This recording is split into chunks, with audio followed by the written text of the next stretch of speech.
बिस्मिल्लाहिर्रहमानिर्रहीम। अस्सलामु अलैकुम। मैं हूँ खानम मानसा शहजादी। स्ट्रीम एजुकेशन में खुश आमदीद। हम उर्दू की किताब हर्फ और अल्फाज स्टेप बी पढ़ रहे हैं और आज हम इसका सबक पढ़ेंगे उर्दू गिनती।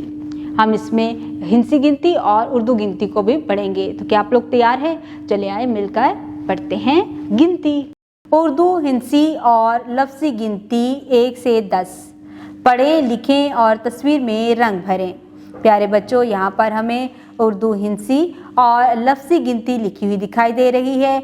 नीचे खाली जगह दी गई है, हमने यहाँ पर इसको दोबारा लिखना है और सामने दी गई है तस्वीर। हमने तस्वीर में रंग भरने हैं।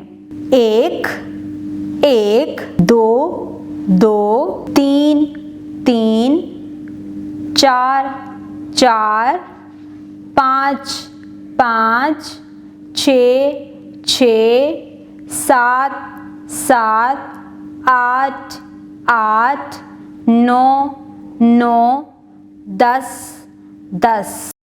प्यारे बच्चों, आज हमने गिनती पढ़नी भी सीखी और लिखनी भी सीखी है। अब आपने क्या करना है, आपको कुछ थोड़ा सा मैं क्लास वर्क देने जा रही हूँ। अपने क्लास वर्क को मुकम्मल करना है। आपने फॉर्मेशन के मुताबिक अल्फाज को लिखना है। उसके बाद मैं आपको होमवर्क दूंगी, आपने वो होमवर्क घर से करके लेके आना है। और जो जो एक्टिविटीज़ हमने क्लास में की हैं वो आपने घर जाकर अपने पेरेंट्स के साथ ज़रूर शेयर करनी है। और अब आपको 1 से 10 तक की गिनती लिखनी भी आती है और पढ़नी भी आती है। उम्मीद करती हूँ आपने आज की इस वीडियो से बहुत कुछ सीखा होगा।